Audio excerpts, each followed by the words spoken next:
Have you ever just looked around at the world and felt like everything is kind of coming apart at the seams? Well, if you have, you're not alone. Today, we're going to dive deep into Psalm 75. It's this incredible song that speaks directly into chaotic times like ours and reveals who is really holding it all together. All right, let's jump in.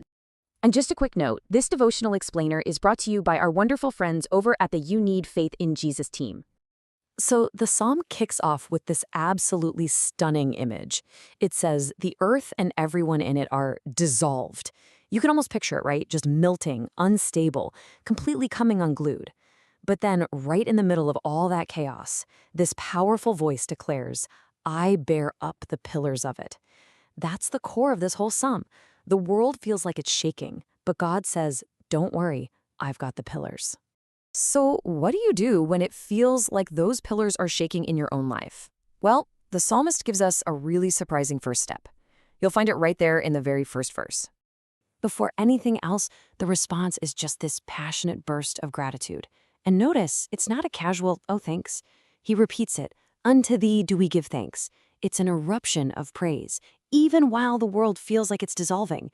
And why? What's the reason? Because God's name is near. Now, what does that even mean, that God's name is near?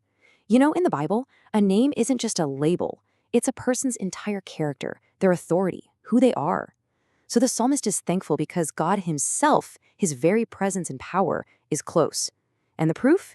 It's in his wondrous works. These are the real tangible things we can see. Answered prayers, daily provisions, all the little pieces of evidence that declare he isn't far away. He's right here, actively involved. And now, the perspective in the psalm just shifts dramatically. We've heard from the people giving thanks, but next, we hear directly from God. And this introduces a really crucial theme, divine timing.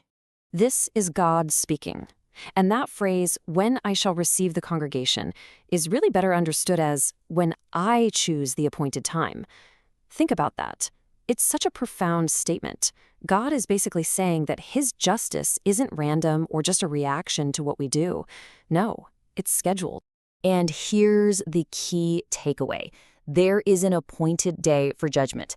Acts 17:31 actually confirms this. You know, in a world that so often feels unjust and totally chaotic, this promise is a source of incredible peace. It means that nothing, absolutely nothing, escapes God's notice, and that perfect, upright justice will come right on schedule. Okay, so now that the promise of judgment is established, God turns his attention to a very specific group of people, the arrogant and the proud, and he issues this direct, powerful warning. God tells the wicked, lift not up the horn. To really feel the weight of this warning, we have to understand the metaphor here. What in the world is he talking about? What is the horn? Well, back in the ancient world, an animal's horn was this potent symbol of its strength and its power.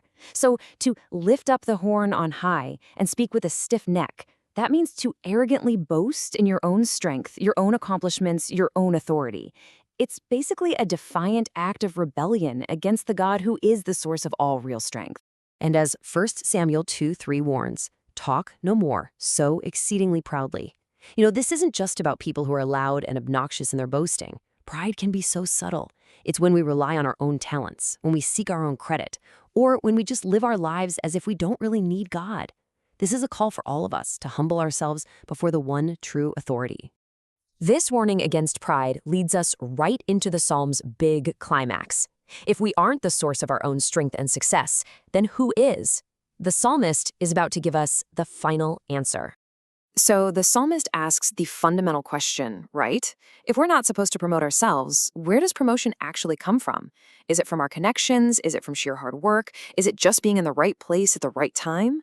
And the answer is just so decisive. Promotion doesn't come from any human direction, not from the east, the west, or the south. It comes from God, and God alone. He is the judge. He's the one who ultimately raises one person up and brings another one down. He's the one moving all the pieces on the chessboard of history. And in the hand of this ultimate judge, the psalmist sees something, an object that represents the terrifying, final nature of his justice. It's a cup.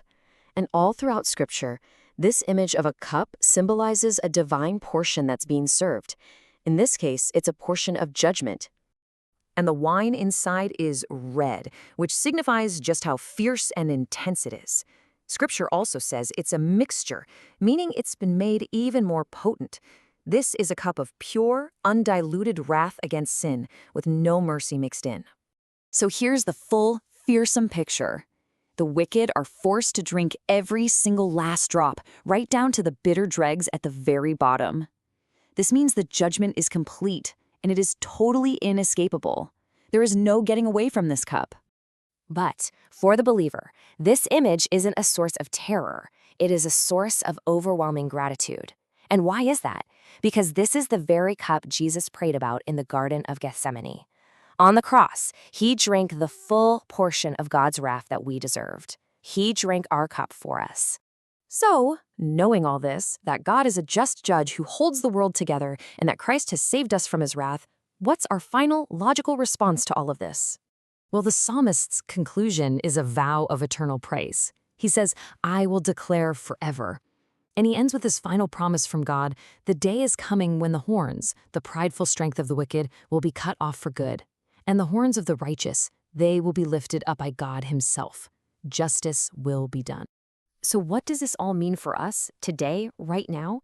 Well, first, we need to actively look for and recognize God's wondrous works all around us every single day.